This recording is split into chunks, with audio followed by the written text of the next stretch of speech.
this at a bin store for $5.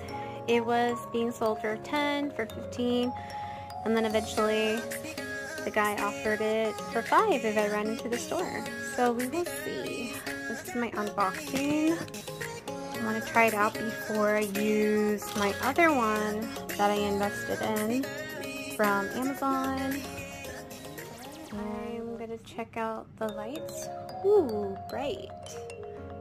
Let's see. Okay, on, off, and my little kitty, Moo Moo, is excited about the wires. Let's check the next setting. I think that is to decrease it. This is to change the setting. Warm, probably cool. Oh no, that's cool.